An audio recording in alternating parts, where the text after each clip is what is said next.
আমার জীবন মরণ সাজাবো মাদানী রঙে, আমার জীবন মরণ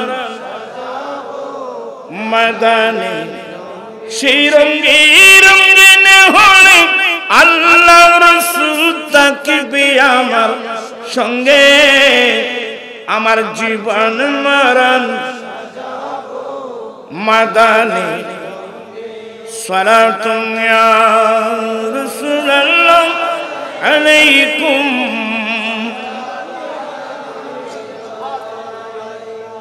আমার নবী বলেন সাল এ রবিয়া, আই রবিয়া রবিয়া তুমি আমার কাছে কিছু চাও। হযরত রবিয়া বলেন দেখেন ছেলেটা ছোট, এই ছোট ছেলে অল্প বয়স্ক নবীর খাদেম, সেই নবীর কাছে কি চাইলেন? আসআলুকা মুরাফাকাতাকা ফিল জান্নাহ ইয়া রাসূলুল্লাহ, দুনিয়াতে আপনি নবী দয়া করে আমি রবিয়াকে আপনার খেদমতের জায়গা দিয়েছেন। নবী গো, জান্নাতের মধ্যেও আপনি নবীর সঙ্গে থাকতে চাই। দৃষ্টিভঙ্গি দেখেন। আসআলুকা মুরাফাকাতাকা ফিল জান্নাহ ইয়া রাসূলুল্লাহ ইয়া হাবিবাল্লাহ, আমি আপনার কাছে জান্নাতে খাদেম হিসেবে থাকতে চাই। দুনিয়াতে আপনি দয়া করে আপনার খেদমতে জায়গা দিয়েছেন। নবী গো, জান্নাতেও আপনার সঙ্গে থাকতে চাই।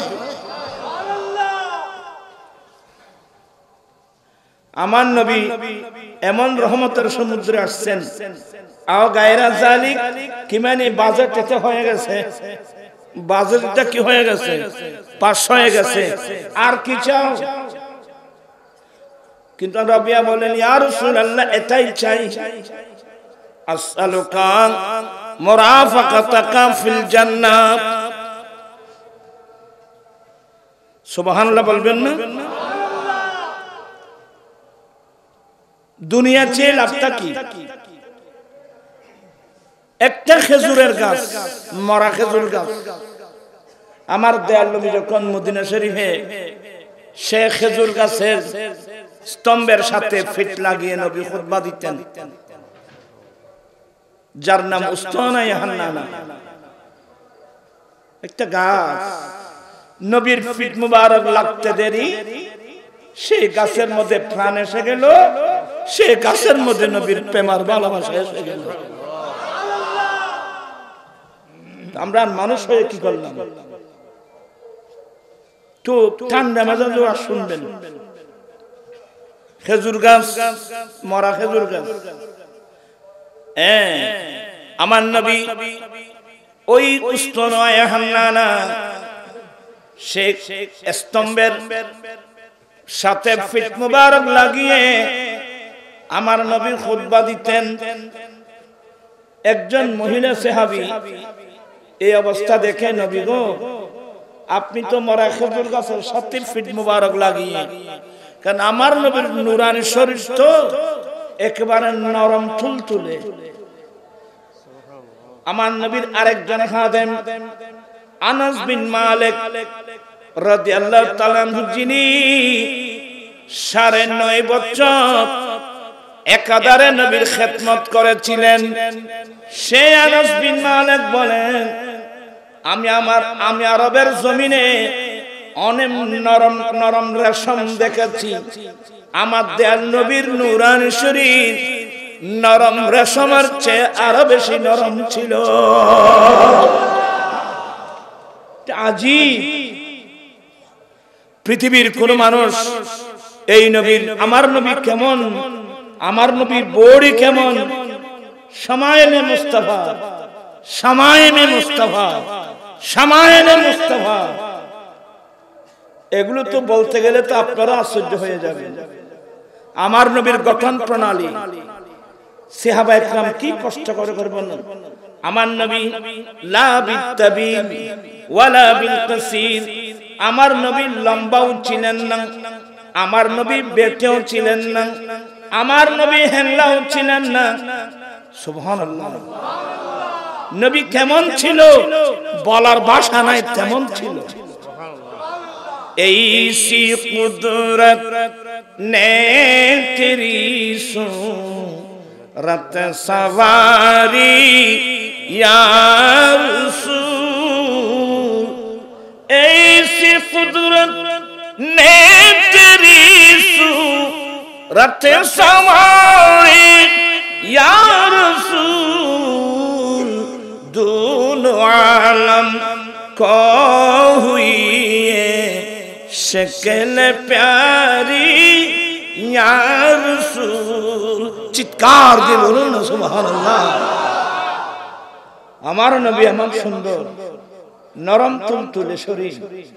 তো ওই মহিলা বলছেন, নবী গো, আপনি যে খেজুর গাছের মরা একটা খেজুর গাছের স্তম্ভ, এটার সাথে ফিট লাগিয়ে খুতবা দিচ্ছেন, ইয়া রাসূল আপনি আমাকে পারমিশন দেন, আমি একটা মিম্বর তৈরি করে দিতাম। আমার নবী পারমিশন দিলেন।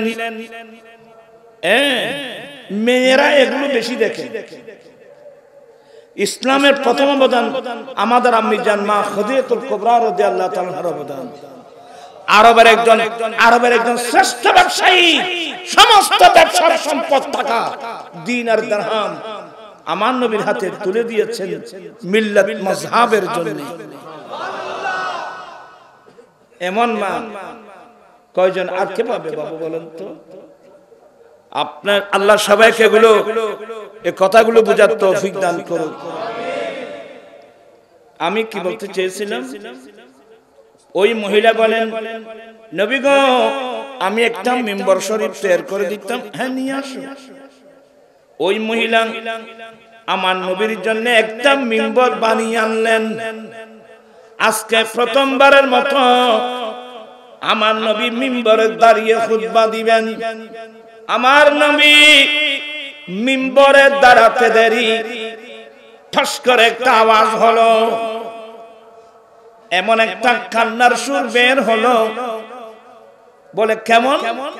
বলে উটনির সামনে থেকে, উঠছিলেন তো, উটনির সামনে থেকে যদি কোনো মানুষ উটনির বাচ্চাকে নিয়ে যায়, উটনি যেই সুরে কান্নাকাটি করে, যেমন আমাদের দেশে অনেক গাভী আছে, বাচ্চা আছে সঙ্গে, তো অনেক মানুষ রশি ধরে টানলে গাভী যেতে চায় না। তো যারা চালাক মানুষ বলে আমি রশি ধরবো না, তখন বাচ্চাটা কোলে নিয়ে ও মানুষ যখন চলে যাচ্ছে অটোমেটিক গাভীটা চলে যাচ্ছে।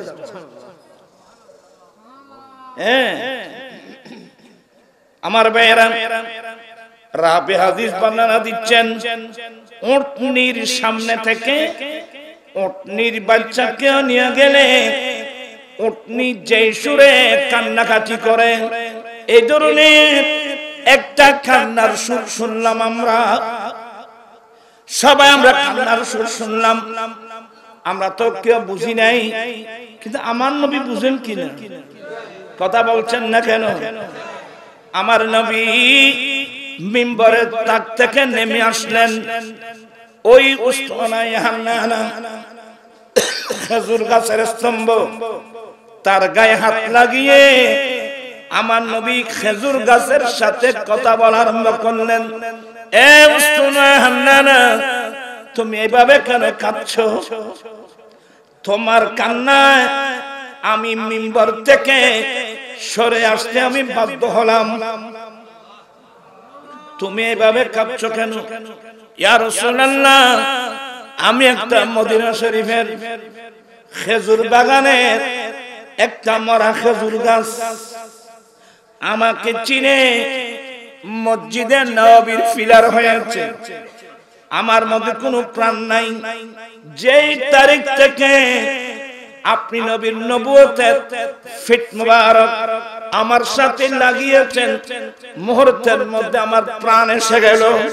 মুহূর্তের মধ্যে আমার ভিতর আপনি নবীর প্রেমের ভালোবাসা এসে গেল। কে অবিশ্বাস হচ্ছে? আমার নবী, তুমি এভাবে কাঁদছো যে? ইয়া রাসূলুল্লাহ, আপনার বিচ্ছেদে তো কাঁদতেছি। এতদিন আপনি আমি উসমানে হান্নানের সাথে ফিট মুবারক লাগিয়ে খুতবা দিতেন। আজকে তো আপনি আমার থেকে জুদা হয়ে, আমার থেকে পৃথক হয়ে মিম্বর চলে গেলেন, আপনার বিচ্ছেদে কাঁদতেছি।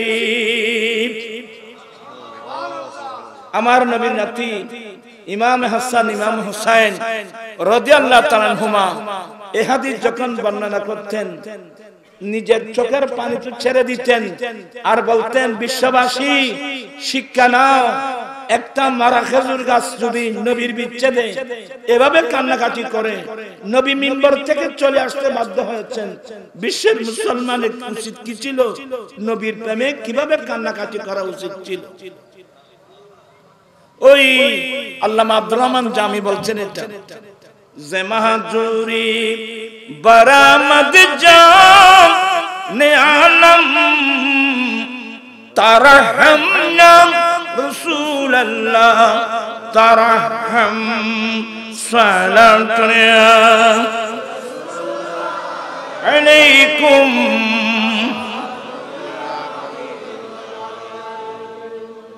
আমার রাসূল বলছেন দে স্তনে হানানা, তুমি কি আচ্ছা, তুমি কি দুনিয়া চাও না আখিরাত চাও? দেখেন, তুমি কি দুনিয়া চাও না আখিরাত চাও? তুমি যদি দুনিয়া চাও, আমি নবী এই নবুয়তের হাতে তোমাকে মদিনার একটা খেজুর বাগানে লাগিয়ে দেব, তুমি জীবিত হবে, তোমার থেকে ফল ফ্রুট আসবে, কিয়ামত পর্যন্ত মদিনাবাসী তোমার ফল খাবে। আর যদি তুমি আখিরাত চাও, আমি তোমাকে এই মিম্বরের নিচে তোমাকে দফন করে দেব, জান্নাত কিয়ামতের পরে আমি নবী নিজ সাথে তোমাকে জান্নাতের খেজুর বাগানে লাগিয়ে দেব, আবাদ পর্যন্ত জান্নাতীরা তোমার ফল খাবে। তো উসমানে হান্নানা বলছে যে ইয়া রাসূলুল্লাহ, চাইলে তো দুনিয়া চেয়ে লাভটা কি? দুনিয়া তো ক্ষণস্থায়ী, কিছুক্ষণের জন্য। আমি আখিরাত চাই। একটা খেজুর গাছ নবীর কাছে কি দুনিয়া চেয়েছেন না আখিরাত চেয়েছেন? এই বর্তমান মসজিদ নবীর মিম্বর, এটা উসমানে হান্নানাকে ওখানে দফন করা হয়েছে, মানুষের মতো দফন করা হয়েছে, সেটার উপর মিম্বর। কিন্তু শুধু এগুলো তো না, আপনি বুখারী খুলেন না। একদিন আমার নবী সিদ্দিক আকবর, তারপরে ফারুক আজম, মাওলা আলী, কয়েকজনকে সঙ্গে নিয়ে মদিনা শরীফের পাহাড়, ওই পাহাড়ের নাম উহুদ পাহাড়। কোন পাহাড়?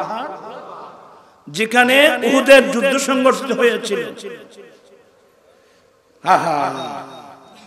ওখানে গেলে এখনো মনে হচ্ছে রক্ত এখনো দেখা যাচ্ছে, উহুদের যুদ্ধ। আমার ভাইয়েরা, আমার নবী যখন উহুদের পাহাড়ে দাঁড়ালেন, সিদ্দিক আকবর সহ কয়েকজন নবীর সাহাবা দাঁড়ালেন, ওই উহুদ পাহাড় নাচানাচি শুরু করলো, নাড়াচাড়া শুরু করলো, পাহাড় নাড়াচাড়া করতেছে। আমার নবী ফা মুবারকের মুড়ি দিয়ে কি বললেন? উসকুন ইয়া উহুদ, এ উহুদ তুমি শান্ত হয়ে যাও, তুমি স্থির হয়ে যাও, উহুদ তুমি শান্ত হয়ে যাও, তোমার উপর একজন নবী, একজন সিদ্দিক আর দুজন শহীদ। নবীর কাছে গায়েবী আলম আছে, এরা কি এখনো শহীদ হয়েছে? নবী বলছেন যে এই উহুদ তুমি শান্ত হয়ে যাও, তোমার উপর একজন নবী একজন সিদ্দিক, দুইজন শহীদ। মুহূর্তের মধ্যে পাহাড় কি হয়ে গেল? শান্ত হয়ে গেল। তো নবী কি বললেন? জাবালুন উহুদুন ইউহিব্বুনা ওয়া নুহিব্বুহু। উহুদ পাহাড় এমন একটা পাহাড়, এই পাহাড় আমাদেরকে ভালোবাসেন, আমরাও উহুদ পাহাড়কে ভালোবাসি। আরেকটা মাসলা মনে রাখবেন, এই উহুদ পাহাড় জান্নাতি পাহাড়। কথা বলছেন এখানে আপনারা? এই উহুদ পাহাড় জান্নাতি পাহাড়। আমার রাসূলের জবানের বাণী, ইউহিব্বুনা, উহুদ পাহাড় আমাদেরকে ভালোবাসে, আমরাও উহুদ পাহাড়কে ভালোবাসি। এই ধরনের একটা শব্দ এই গুনাহগারদের জন্য নবী যদি বলতেন, কিভাবে বলবেন? সেই ভালোবাসা আমাদের অন্তরে নেই। আমাদের অন্তরে এখন দুনিয়ার মায়া, দুনিয়ার ভালোবাসা। দুনিয়া ছাড়া তো আমরা কিছু বুঝি না।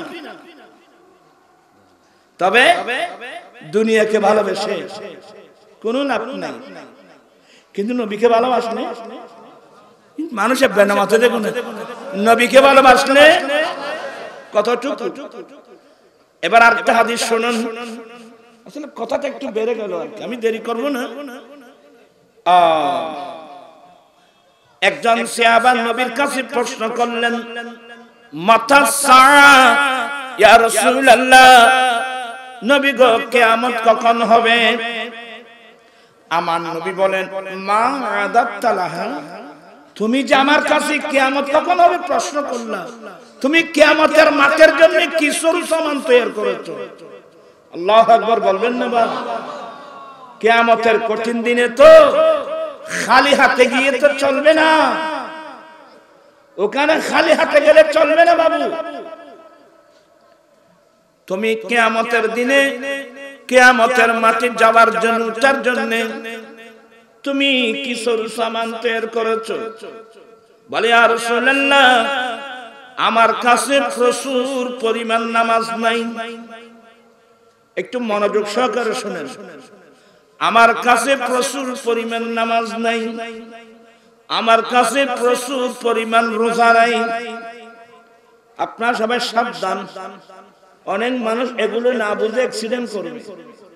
সাহাবায়ে কেরামের জুড়িতে আমলের কোনো অভাব নেই। আমার নবীর সাহাবায়ে কেরামেরা তো আমলের পাগল। আমার নবীর সাহাবায়ে কেরামের জুড়িতে আমলের কোনো কি নেই। তো উনি এই কথা কেন বললেন? ইয়া রাসূলুল্লাহ, আমার কাছে প্রচুর পরিমাণ নামাজ নাই, আমার কাছে প্রচুর পরিমাণ রোজা নাই। ইয়া ফাগদুন, একবার উড়োস একবার বইউস, উড়ো দিনের আড্ডা কো দিন হবে তোরা রাস্তা হয়ে যাবে না। আমার কথার ডিস্টার্ব হচ্ছে, ঠিকভাবে বসলে আমি কিছু বলতে পারবো। আমার নবী ওই সাহাবা, আচ্ছা সাহাবা কেরামদের আমলে জুরির মধ্যে আমলের কোন ত্রুটি আছে? আমলের কোন অভাব আছে? এই কথাটা কেন বললেন? বলে, ইয়া রাসূলুল্লাহ, আমার কাছে প্রচুর পরিমাণ নামাজ নাই। তার মানে নামাজ তো পড়েছি, কিন্তু এই নামাজ আল্লাহ কবুল করেছেন কিনা আমি তো জানি না। রোজা তো রেখেছি, কিন্তু মালিক আমার রোজাগুলো কবুল করেছেন কিনা তো জানি না। আরে উনি কিভাবে বলবেন? একদিন ঈদুল ফিতরের দিন খলিফাতুল মুসলিমিন ওমর ফারুক রাদিয়াল্লাহু তাআলা আনহু ঘরের হুজরা শরীফের দরজা বন্ধ করে মুসাল্লায় বসে এমন কান্নাকাটি শুরু করল আল্লাহর দরবারে। এমন কান্না ঈদের দিন। কয়েকজন সে বলছেন, হুজুর আমিরুল মুমিনিন, আজকে মুসলিম বিশ্বের জন্য ঈদের দিন, গোটা মুসলিম বিশ্বে আনন্দের জোয়ার চলছে, কিন্তু আপনি মুসাল্লায় বসে কাঁদছেন। বলে, আমি আজকে মুসলিম বিশ্বের জন্য ঈদের দিন, মাসলাটা আমি জানি, কিন্তু আজকে ঈদের দিন কার জন্য? যার রোজা নামাজ আল্লাহ কবুল করেছেন, তার জন্য সত্যি ঈদের দিন। আমি উমর নামাজ পড়েছি, আমি রোজা রেখেছি, আমি উমর তো জানি না মালিক ইবাদতগুলো কবুল করছেন কিনা, এই জন্য আমি বসে বসে কাঁদতেছি। আর রমজান আইজু, রমজান এখনো 10টা রোজা বাকি, টেলিভিশন তো একেবারে গরম। রমজানেরই রোজার শেষে এলো খুশির, আজ রোজা শেষ হচ্ছে নু, রমজানেরই রোজার শেষে এলো খুশির, আজ রোজা দর্শক কি খুশি দিন এসে খুশি কি ওই কক্সবাজার হোটেল বুকিং দেবা, অনেক লজ্জাকর বিষয়, কিন্তু বলতেও নিজের কাছে লজ্জা লাগে। তোমার জন্য রোজা, তোমার জন্য ঈদুল ফিতর, তোমার জন্য রমজান,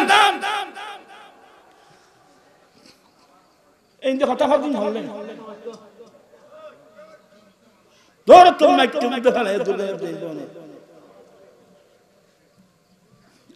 আমি কিন্তু মেজাজি মানুষ। আমার নবী, আপনারা সবাই আমার দিকে তাকান, আমার নবী একদিন মিম্বরের প্রথম থেকে কদম রাখলেন, বলেন আমি, দ্বিতীয় থেকে কদম রাখলেন, আমার নবী বলেন আমিন, তৃতীয় থেকে কদম রাখলেন, বলেন আমিন। সাহাবায়ে কেরাম প্রশ্ন করলেন, নবী গো আমিন বলা হয়তো কোনো মানুষ দোয়া করলে এই দোয়াটা কবুল হওয়ার জন্য তো আমিন বলেন, এখানে তো কেউ দোয়া করতে শুনি নাই, আপনি কার দোয়ার উপর আমিন বলেন? আমার নবী বলেন, এক্ষুনি আমার পাশে জিবরিল আলাইহিস সালাম দাঁড়িয়ে 3টি দোয়া করেছেন। আমি যখন মিম্বরের প্রথম থেকে কদম রাখলাম, জিবরিল একটা দোয়া করেছেন, কি?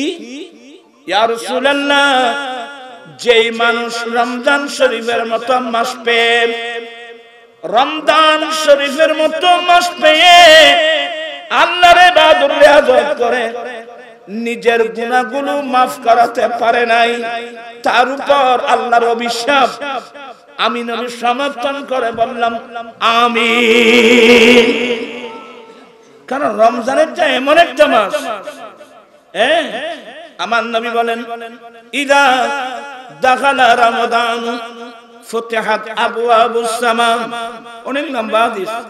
রমজান মাস যখন প্রবেশ করবে, রমজানের চাঁদ যখন উদয় হবে, 7 আসমানের দরওয়াজা খুলে দেওয়া হয়, আর বেহেশতের দরওয়াজা খুলে দেওয়া হয়, সমস্ত রহমতের দরওয়াজা একসাথে খুলে দেওয়া হয়। এমন মাস পেয়ে যদি যে মুমিন মুসলমান নিজের গুনাহগুলো আল্লাহর কাছে কেঁদে কেঁদে মাফ করাতে পারে নাই, তার উপর আল্লাহর কি অভিশাপ। এই দোয়াটা করলেন জিবরিল, আমি সমর্থন করে বললাম যে আমিন। সেমন রমজান মাস এখন সামনে আসতেছে না? ছোটবেলায় আমরা, আমাদের মধ্যে ছোট হলেও ছেলেদের মধ্যে একটা আগ্রহ ছিল, তাড়াতাড়ি আসরের নামাজ পড়ে আমরা কেউ ঘরের ছাদের উপর উঠে যেতাম, কেউ গাছের উপর উঠে যেতাম, অনেক মহিলারা পর্যন্ত ঘরের পিছনে বেরিয়ে যেত, কার আগে কে রমজান শরীফের চাঁদ দেখে, কার আগে কে রমজান শরীফের চাঁদ দেখে। কসম করে বলেন এই আগ্রহটা বর্তমান মুসলমানের কাছে আছে? শেষ করে দিয়েছে দুনিয়া তোমাদেরকে। তুমি দুনিয়া নিয়ে থাকো, আমরা দুনিয়ার পাগল না। আমি নবীজির পাগল, আমি মদিনার পাগল, আমি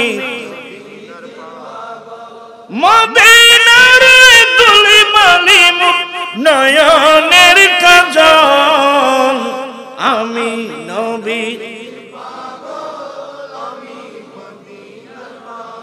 আমার ভাইরা, আজকে সুন্নি সম্মেলন থেকে এই সবকটা নিয়ে যান, আমি নবীর পাগল, আমি নবীর দিওয়ানা, আমি দুনিয়ার পাগল নই, আমি দুনিয়ার পিছনে থাকবো না, দুনিয়া আমার পিছনে পিছনে ধরতে হবে। কেন দুনিয়ার পিছনে থাকবো? আমি তো নবীর পিছনে থাকবো, দুনিয়া আমার পিছনে ধরতে হবে। আজকে দুনিয়ায় মানুষকে ধ্বংস করে দিয়েছে, লাভটা কি? আমি যখন ওই মিম্বরের দ্বিতীয় তাকে কদম রাখলাম, জিবরিল আরেকটা দোয়া করেছেন, যেই ছেলে মা বাবা পেয়ে, দেখেন ছেলেরা শুনো, যেই ছেলে মা বাবা পেয়ে মা বাবার খেদমত করে করে দুনিয়ায় থাকতে জান্নাত হাসিল করতে পারে নাই, তার উপর আল্লাহর অভিশাপ। আমি নবী সমর্থন করে বললাম আমিন। কারণ জান্নাত তো মা বাবার পায়ের নিচে। কোথায়? তাবরানী শরীফের হাদিস। আমার নবী বলেন জান্নাত তোমাদের মা বাবার পায়ের নিচে। পায়ের নিচে মানে পায়ের নিচে মানে যে ছেলে মা বাবার খেদমত করে, মা বাবার অন্তর জয় করতে পারবে, মা বাবাকে সন্তুষ্ট রাখতে পারবে, তার জন্য দুনিয়া থাকতে তার হাতে জান্নাতের টিকিট এসে যাবে। আমার জিবরিল বলছে যে নবী গো, যে ছেলে মা বাবা পেয়ে মা বাবার খেদমত করে দুনিয়া থাকতে জান্নাত হাসিল করতে পারে নাই, তার উপর কিন্তু আল্লাহর অভিশাপ। আমার নয়, এবার আমি সমর্থন করে বললাম যে আমিন। এবার আপনারা চিন্তা করেন, বর্তমান সমাজের মধ্যে মা বাবার খবর নিচ্ছে এমন ছেলে কয়জন পাবেন? দুবাই শহর থেকে টাকা পাঠায় নিজের ওয়াইফের নামে, মা বাবার খবর নিচ্ছে না এমন ছেলে এখানে অনেক আছে না? আর ভাবে তো মনে করছি যে সুন্দর সাহেব বিয়ে করে দিত, ইটা মনে করছি যে ব্যস্ত বহুত টাকা তলে বলে।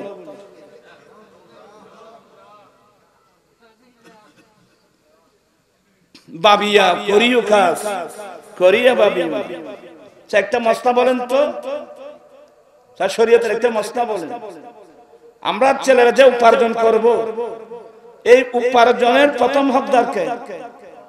মা বাবা। এই মশলাগুলোকে আমরা জানি তো, জানিবে কেন? কোথায়? দুবাই শহরে। এই দুবাই শহরের ভিতরে টিয়া ভাড়া বহুর নামে মা বাবা মারা মজুর। কথা বুঝছেন? আল্লাহ হেদায়েত নসিব করুক। আজকে আপনি কথা বলতে গেলে অনেক কান্না আসবে। আমেরিকা ইউরোপের কালচার এখন আমাদের দেশে চলে আসছে। ওরা যখন, ওরা তো ইহুদি নাসারা, ওদের মা বাপ যখন বয়স্ক হয় এদেরকে ঘর থেকে বের করে দেয়, যাও সরকারি বৃদ্ধাশ্রমে চলে যাও। এখন সে কালচার এখন মুসলমানের মধ্যে চলে এসে গেছে। আর যে ছেলে মা বাবাকে বৃদ্ধাশ্রমে পাঠায়, তোমার মতো জাহান্নামী দুনিয়াতে কোনো মানুষ থাকতে পারে না।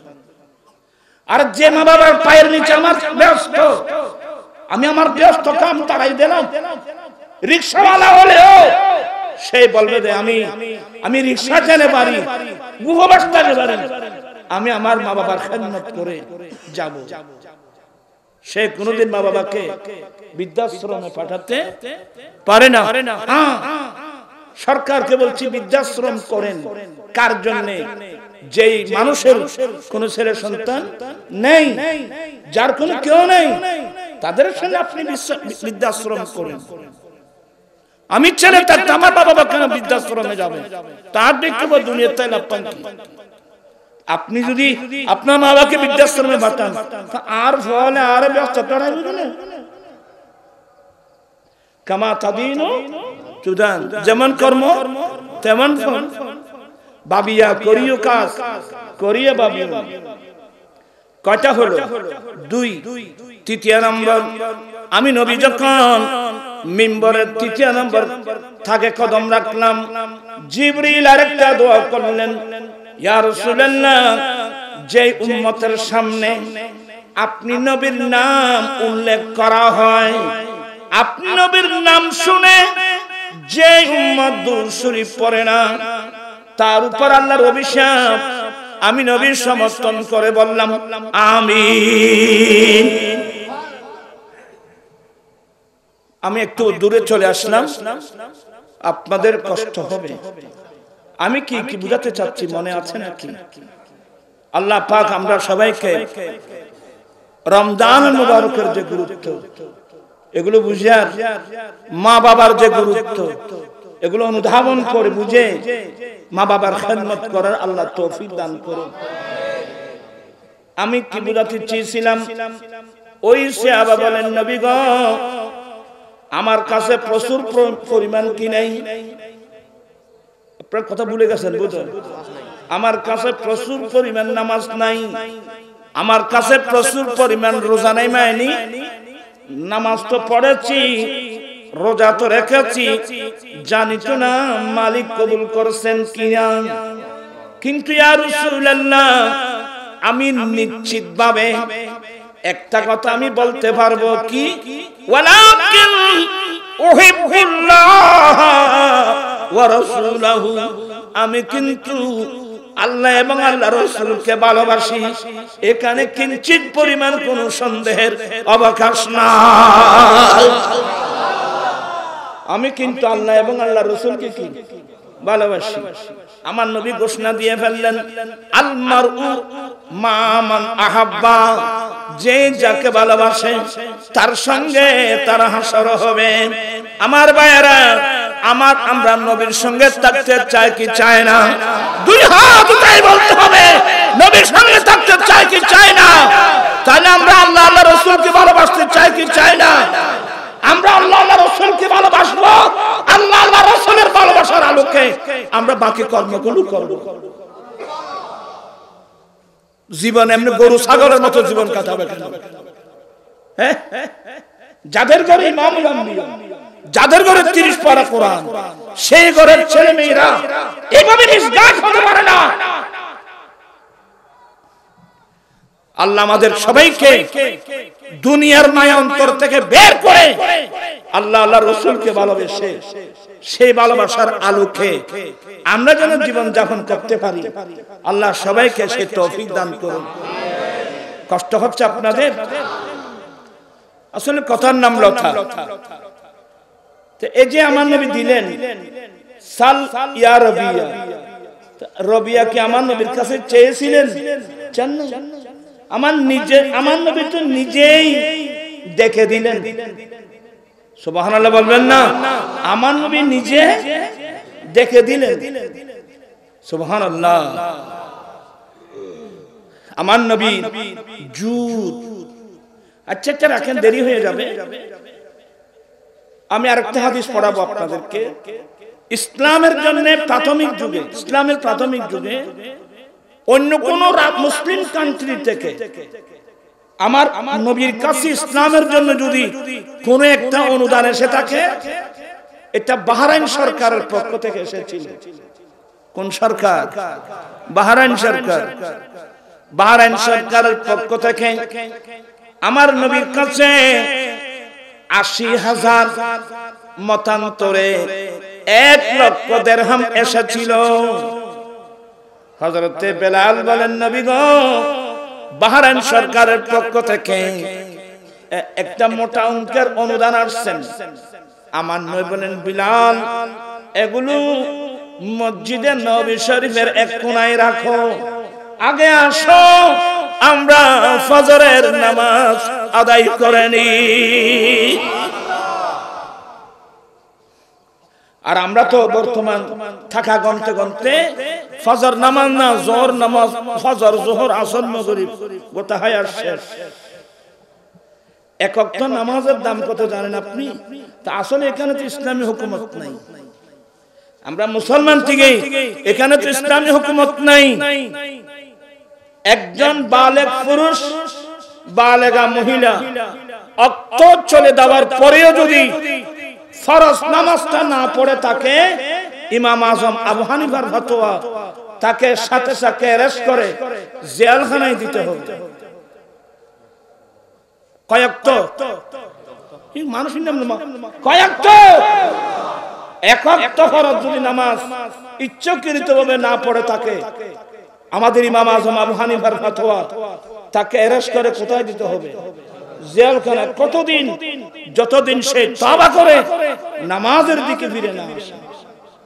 আর ইমাম মালিক, ইমাম শাফিঈ, ইমাম মুহাম্মদ, এই তিন ইমামের মতে তাকে ওয়াজিবুল কতল, তাকে হত্যা করা ওয়াজিব। তো অনেকে বুঝবে না, আরে কোন সাহসে তুমি মালিকের নির্দেশ পালন করলে না? কি সাহস? এই জমিন কার? আসমান কার? সূর্য কার? চন্দ্র কার? বাতাস কার? অক্সিজেন কার? হাইড্রোজেন কার? নাইট্রোজেন কার? আমি কার? কোন সাহস আপনার মালিকের নির্দেশ অমান্য করলা? আইমায়ে সালাসা, এটা বলে ওয়াজিবুল কতল। আর আমাদের শুধুমাত্র আমাদের মাযহাবের ইমাম আবু হানিফা রাহমাতুল্লাহ আলাইহি ফতোয়া হলো তাকে অ্যারেস্ট করে কোথায় দাও? জেলখানায় দাও। কিন্তু এখানে তো নামাজ না পড়লে জেলখানায় দেবে, মালের যাকাত না দিলে জেলখানায় দেবে। এই সরকার আসেনি? এই সরকার আছে? এখন তো রাজনীতির মাঠ গরম। বাবা, আমরা ক্ষমতায় যেতে পারলে আমরা রাষ্ট্রীয় সম্পদ গাড়ি বাড়ি ব্যবহার করব না। ভালো, এটা তো ভালো উদ্যোগ। কিন্তু কই কোন একটা ইসলামী দল বলল না যে আমরা ক্ষমতায় যেতে পারলে আমরা সুদ বন্ধ করে দেব? এটা কে বলছে? আরে বলছেন না কেন? এটা বলবে না, জীবনে বলবে না। জাজ কোর্ট, হাইকোর্ট, সুপ্রিম কোর্ট, আমাদের বিচার হয়, অপরাধীদের বিচার হয়। কোন আইনে? ব্রিটিশ আইনে। ব্রিটিশ কই কোন ইসলামী দলের মুক্তিতে বের হলো না আমরা ক্ষমতায় যেতে পারলে ব্রিটিশ আইন বঙ্গোপসাগরে নিক্ষেপ করব, কোরআন সুন্নাহ দিয়ে আমরা আদালত চালাবো। কই এগুলো বলার লোক তো নেই। আইন কইলা বা তোমারা এখন গালফুল হয়ে এত্তর করিবে। আমার জীবন মরণ সাজাবো মাদানী রঙে, আমার জীবন মরণ সাজাবো মাদানী রঙে। এদিন হলদি, এদিন বড় নেতা, জামাত ইসলামের বড় নেতা শাহজাহান চৌধুরী, সে বলল যে আল্লাহ নাকি সিদ্ধান্ত নিয়ে ফেলছে।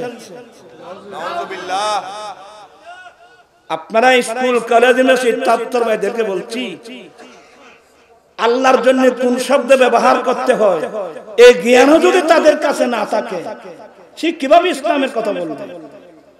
আল্লাহ নাকি সিদ্ধান্ত নিয়ে ফেলছে এবার বাংলাদেশের রাষ্ট্রীয় ক্ষমতা জামাত ইসলামকে দেবে।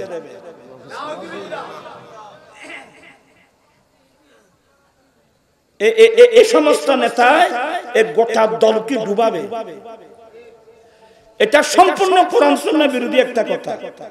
আচ্ছা, আমার প্রশ্ন হলো, আল্লাহ একটা সিদ্ধান্ত নিলেন, আপনি জানলেন কিভাবে? কথা বুঝছেন কি? আপনার কাছে আল্লাহ কি জিবরিল পাঠিয়েছে? আপনার কাছে কি আল্লাহ মিকাইল পাঠিয়েছে? আপনি কি গায়বে আলম জানেন? আর আল্লাহর জন্য সিদ্ধান্ত শব্দটা আল্লাহর জন্য ব্যবহার করা যায়? আম্বিয়া কোরআন শরীফ পড়লেও তো বুঝতো। যেমন ঈসা আলাইহিস সালাম বলছেন, উহিল মাউতা বিইযনিল্লাহ, আমি আল্লাহর হুকুমে মৃত মানুষ কি করি? জীবিত করি। যদি বলা হতো ইনশাআল্লাহ, আল্লাহ চাহে তো আমরা ক্ষমতায় যাব, এটাই বলা যায়। বেইযনিল্লাহ বিহুকমিল্লাহ, আল্লাহর হুকুম থাকলে আমরা যাব, এটাই বলা যায়। কিন্তু কিভাবে বললো? আল্লাহ বলে সিদ্ধান্ত লেখে নিয়ে। আমি জামাতি ভাইদের কাছে অনুরোধ জানাচ্ছি, এই সমস্ত নেতায় গোটা দলকে আপনারা ডুবাবে, যার কাছে কোরআন শরীফের ন্যূনতম জ্ঞানও নেই। সিদ্ধান্ত শব্দটা কি আল্লাহর জন্য ব্যবহার করা যায়? তা আল্লাহ তাআলা আগের সিদ্ধান্তহীনতাই ছিল।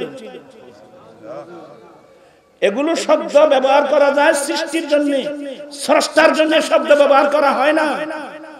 আপনি তো এভাবে বলতে পারতেন ইনশাআল্লাহ। আপনাকে আমি কি বুঝাতে পারছি আপনাদেরকে? ইনশাআল্লাহ এবার আমরা ক্ষমতায় যাব, অথবা বিইজনিল্লাহ এবার আমরা ক্ষমতা।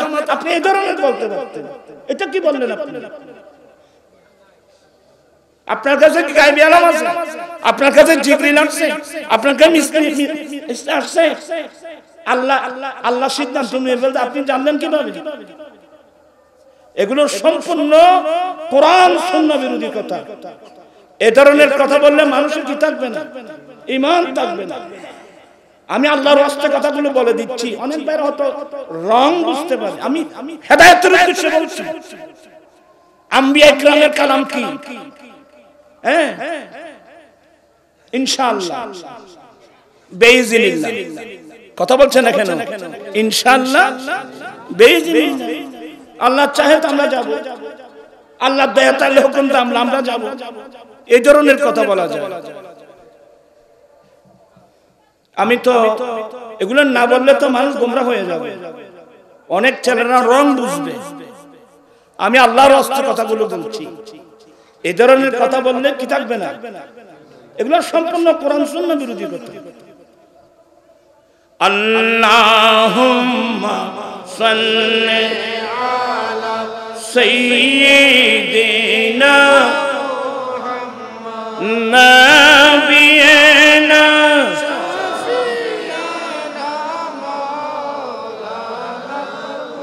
আল্লাহ তুমি দয়া করো, নসিব করো মদিনা।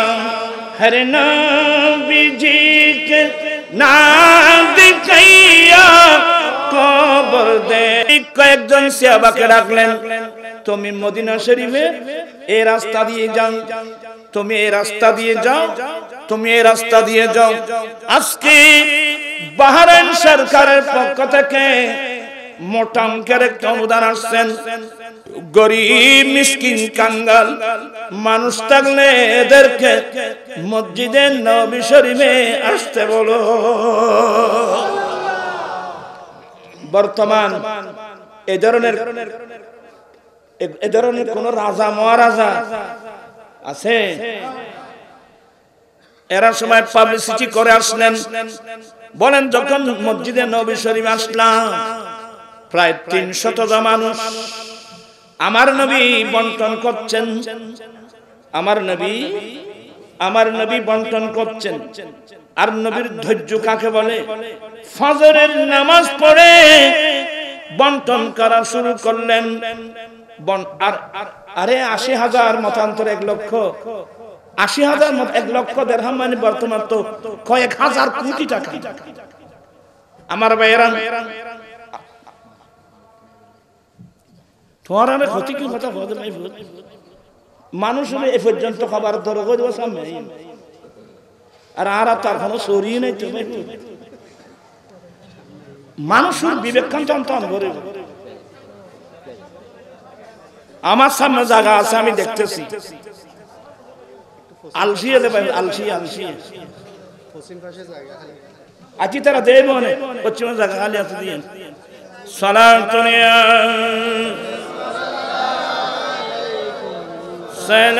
ইয়া হাবিবাল্লাহ।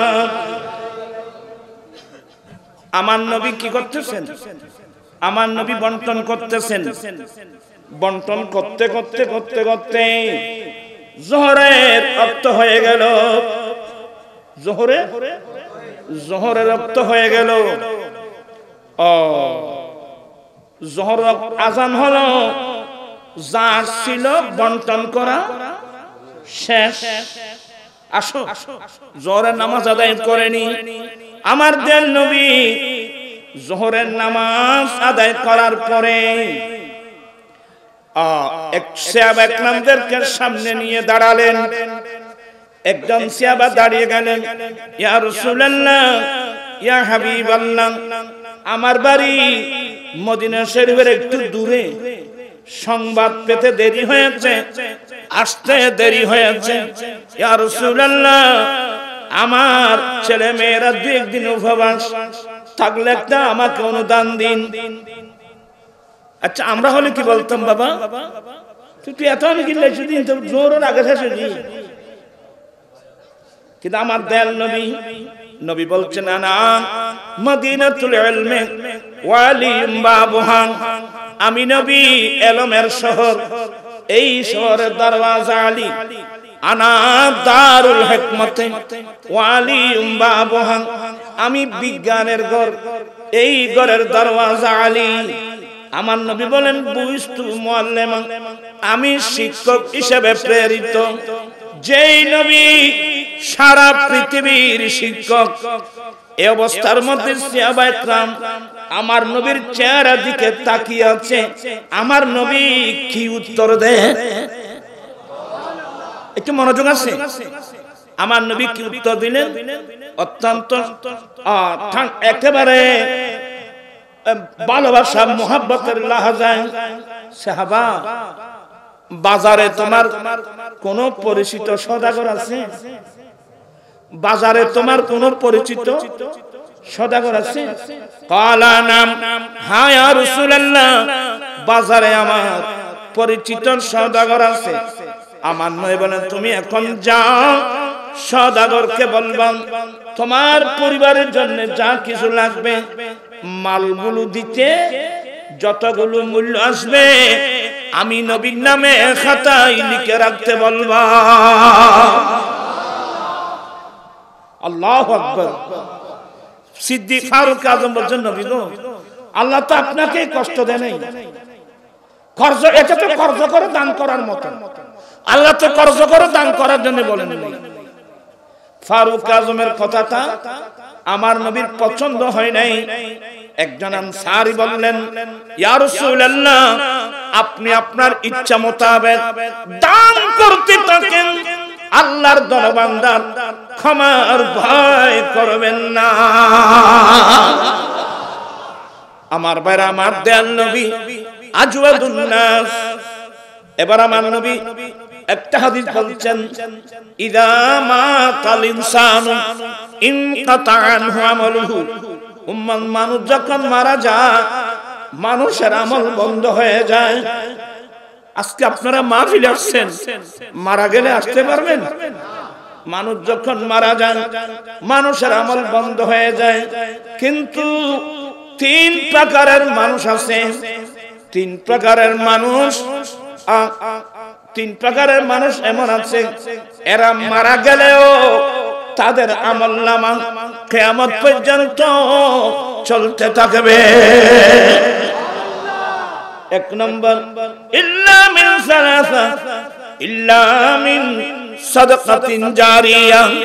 1 নম্বর হলো যারা ডান হাতে বাম হাতে দিনে রাত্রে আল্লাহর রাস্তায় দান করে, এমন দানি মানুষ মারা যাবে ঠিকই, কিন্তু তাদের আমলনামা কিয়ামত পর্যন্ত চলতে থাকবে। এবং আমার নবীর বড় গুণ আজওয়াদুন নাস, আমার নবী মানব জাতির মধ্যে সর্বশ্রেষ্ঠ দানী। আমার দয়াল নবী, আমরা সেই নবীর নবী, আমার নবী যেমন দানী, আমরা উম্মত হব কি দানী? আমরা কি বখিল হব না সখী হব? আমরা কি কৃপণ হব না দানী হব?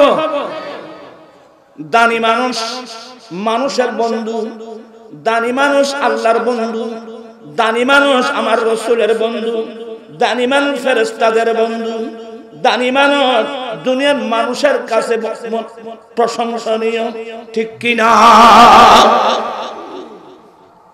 আমি এখন কয়টা বাজে? আজকে মাহফিলটা যেখানে হচ্ছে এটা কোন জায়গা? এটা হচ্ছে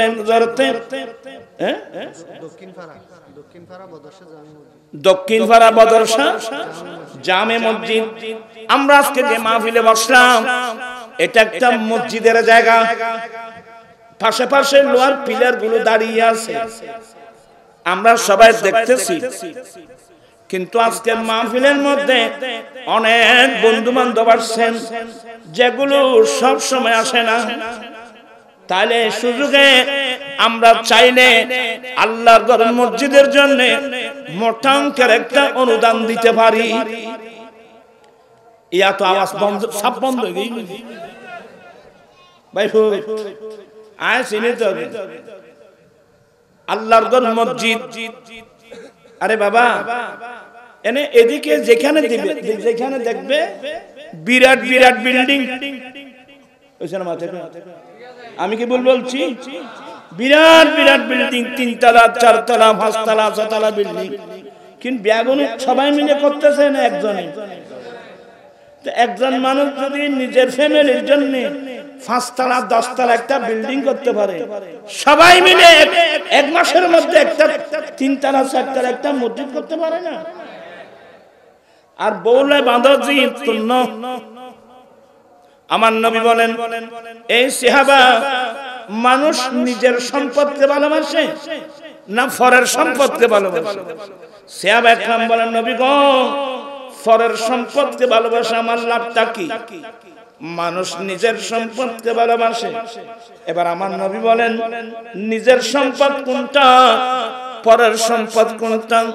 মালুকা মা কদ্দামা, তোমার নিজস্ব মাল, তোমার মালিকানা থাকতে তুমি আল্লাহ আল্লাহ রাসূলকে ভালোবেসে যে দানগুলো তুমি আল্লাহর রাস্তায় দান করেছো এটা তোমার নিজস্ব মাল। ওয়া মা ইনদাল্লাহি বাক, আল্লাহর রাস্তায় যেগুলো দিয়েছে এগুলো থাকবে। আর মৃত্যুর সময় যে সম্পদ ফেলে আসছো এগুলো তোমার সম্পদ নয়, তোমার নাম পর্যন্ত খতিয়ান পর্যন্ত পরিবর্তন হয়ে যাবে, ঠিক কিনা? আমি একজন মানুষ দেখতে চাই আজকের মাহফিলে, হুজুর আমি আল্লাহর ঘরের জন্য 1 লক্ষ টাকা অনুদান দেব, 1 লক্ষ টাকা দেব। আল্লাহ আমাকে দৌলত দিয়েছেন, আমি 1 লক্ষ টাকা দেব। মানুষ আছে না 1 লক্ষ টাকা দিতে আছে না? ও বেশি দিতে পারবে, 2 লক্ষ টাকা, 3 লক্ষ, 4 লক্ষ, 5 লক্ষ টাকা দিতে পারে। আমার নবী বলেন মান বানা লিল্লাহি মসজিদান লিল্লাহি তাআলা বানাল্লাহু লাহু বাইতাম ফিল জান্নাহ, যে ব্যক্তি আল্লাহকে রাজি করার জন্য, আল্লাহকে খুশি করার জন্য একটা আল্লাহর ঘর মসজিদ নির্মাণ করবে, আমার আল্লাহ তার জন্য জান্নাতে ঘর বানাবে। চাই কে পারবেন? হুজুর আমি সম্প্রসারণ করা হয় হাজুল হারামাইন মদিনা শরীফ যাবেন নবীর জিয়ারতের উদ্দেশ্যে। কি বললাম? মানুষ আগে হাজুল হারামাইন মদিনা শরীফ যাবে কার উদ্দেশ্যে? নবীর জিয়ারতের উদ্দেশ্যে। নবীর জিয়ারতের উদ্দেশ্যে যাবে হিসেবে মসজিদে নবী শরীফে নামাজ পড়বে। এটা হচ্ছে আহলুস সুন্নাত ওয়াল জামাতের আকীদা। আপনাকে আমার কথার সাথে আছেন?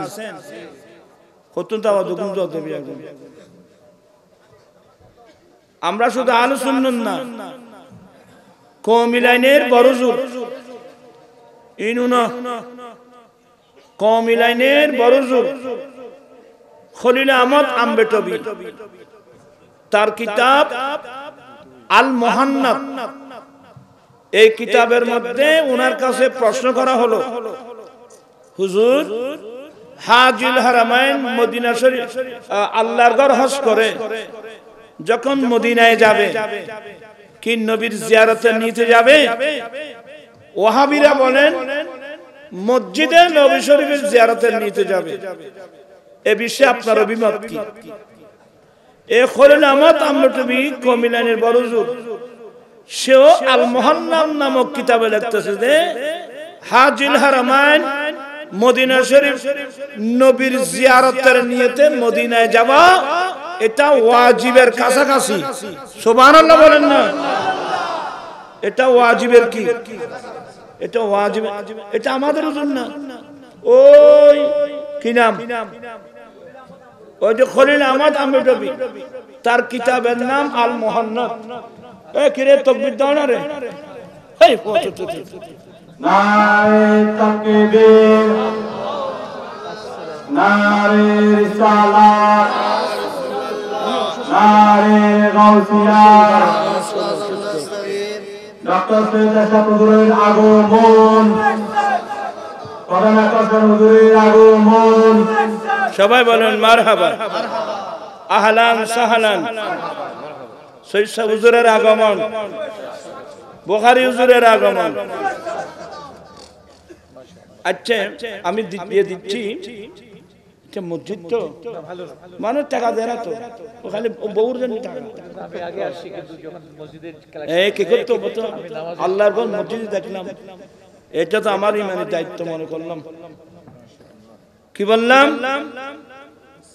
এই যে খলিল আহমদ আম্বেদকর, উনি কওমি লাইনের বড় হুজুর, আল মুহান্নাদ কিতাবে লিখতেছে যে হাজিল হারামাইন নবীর জিয়ারতের নিয়তে মদিনা সফর করা এটা ওয়াজিবের কাছাকাছি। কি বললাম, ওয়াজিবে। আমি আমার নামে যে লাইভ আছে চ্যানেল আপনারা খুলে দেখবেন, ওয়ালাউ আন্নাহুম ইজ্জালামু আনফুসাহুম জাউকা ফাস্তাগফিরুল্লাহ ওয়াস্তাগফারা লাহুমুর রাসূলু লাওয়াজাদুল্লাহ তাওয়াবার রহিমা। এই আয়াতের তাফসীরে আপনি আমার চ্যানেল করে দেখবেন। একজন ব্যক্তি যার নাম শেখ ইবনে তাইমিয়া, এই ইবনে তাইমিয়ান ব্যক্তি সর্বপ্রথম এই কোরআন সুন্নাহ বিরোধী ফতোয়া দিয়েছিল নবীর জিয়ারতের নিয়তে মদিনা সফর করা গুনাহ সফর, নাউজুবিল্লাহ। এবং এই সফরের মধ্যে নামাজ কসর পড়লে হবে না, এই ভ্রান্ত ফতোয়া। সেদিন আমি বলেছি এই আয়াতের আলোকে নবীর জিয়ারতের নিয়তে মদিনা সফর করা এটা গুনার সফর না, গুনাহ মাফ করানোর সফর। কি বললাম, গুনাহ মাফ করানোর সফর, এটা কোরআন শরীফ।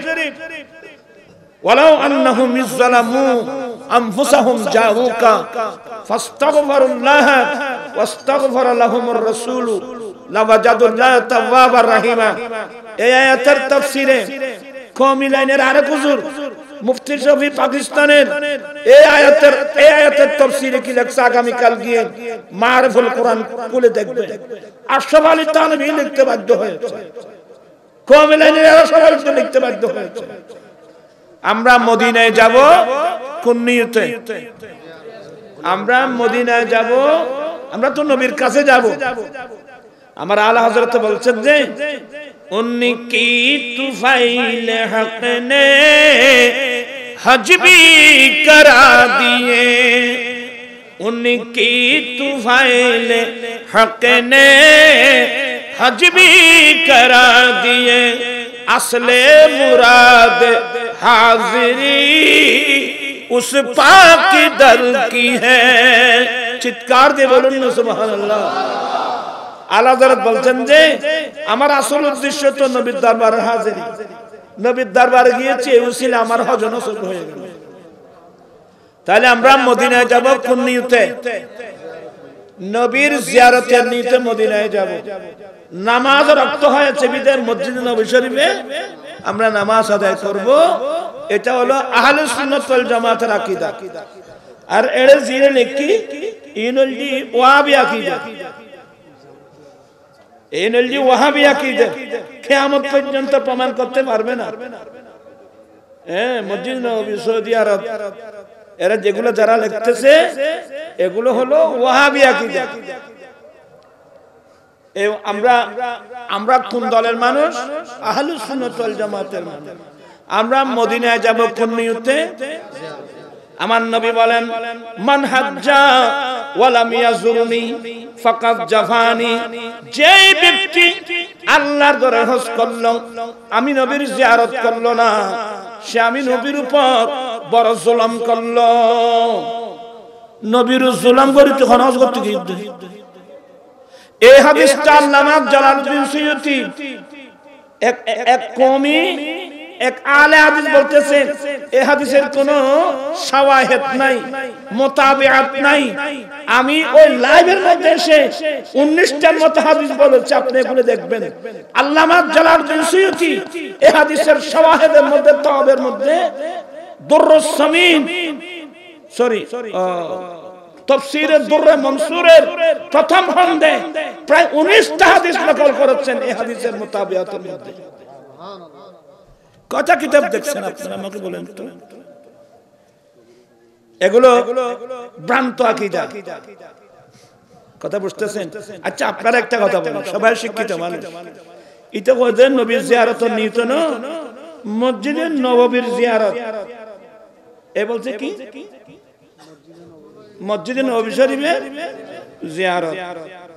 আপনারা বলবেন যে আচ্ছা পৃথিবীর ইতিহাসে যতগুলো কিতাব ও জিয়ারতের চ্যাপ্টার আছে, হাদিসের কিতাব, ফিকহের কিতাব, এর কি মসজিদের জিয়ারতের কথা না নবী বলি ইমানদার মুসলমানের জিয়ারতের কথা?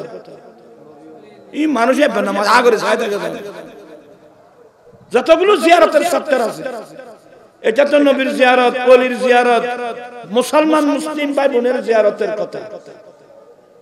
আমি কি কথা বুঝাতে পারলাম আপনাদেরকে? আমরা মদিনা শরীফ যাব নবীর জিয়ারতের নিয়তে, যেহেতু নামাজের টাইম হবে ওখানে কি পড়ব? আমরা নামাজ আদায় করব, নামাজ তো বাদ যাবে না।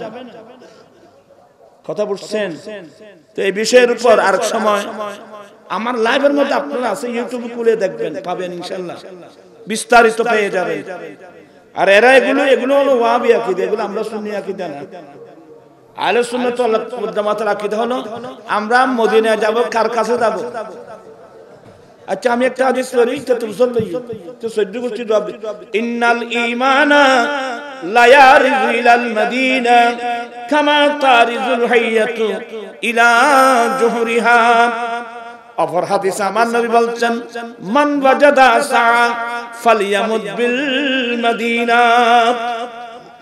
অসংখ্য হাদিস উলামায়ে আহলে সুন্নাত যুগ যুগ ধরে এই সমস্ত বিষয়ের উপর মুদাল্লাল বয়ান দিয়েছেন। আমার আলা হযরত তো কত কিতাব লিখে দিয়েছেন। অতএব এই তারা কে না বুঝলো তারা কলমাও তো আনে বা এর কলমাও তালাশ করে পাচ্ছে না। আরেকজন বলতেছে কলমা এক লাইনে লেখা শিরকের পর্যায়ে হবে। এটার উপর আমি কয়েক মাহফিলে বলেছি। ইমাম আল-আযম আবু হানিফা রাহমাতুল্লাহ বলছেন আমার দয়াল নবীর হাদিস হযরত আব্দুল্লাহ ইবনে উনাইস রাদিয়াল্লাহু তাআলা থেকে হাদিস নকল করেছেন। আমার রাসূল বলছেন যে রাআইতু ফি আরিদিল জান্নাতে সালাসাতা আশতুরিন মিন যাহাবি আহমার লা বিমাই যাহাব। আমার নবী বলেন আমি জান্নাতের কোণায় 3টি লাইন লেখা দেখতে পেয়েছি। কি দিয়ে লেখছে? স্বর্ণের পানি দিয়ে না, পিওর খাস লাল স্বর্ণ দিয়ে 3টি লাইন লেখা দেখতে পেয়েছি।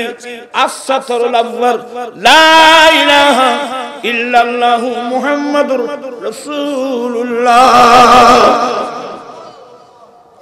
আহলে সুন্নাত ওয়াল জামাত এমন একটা দল, আহলে সুন্নাত ওয়াল জামাতের কোন আকীদার মাসলা কিয়ামত পর্যন্ত কোন মৌলবী রদ করতে পারবে না।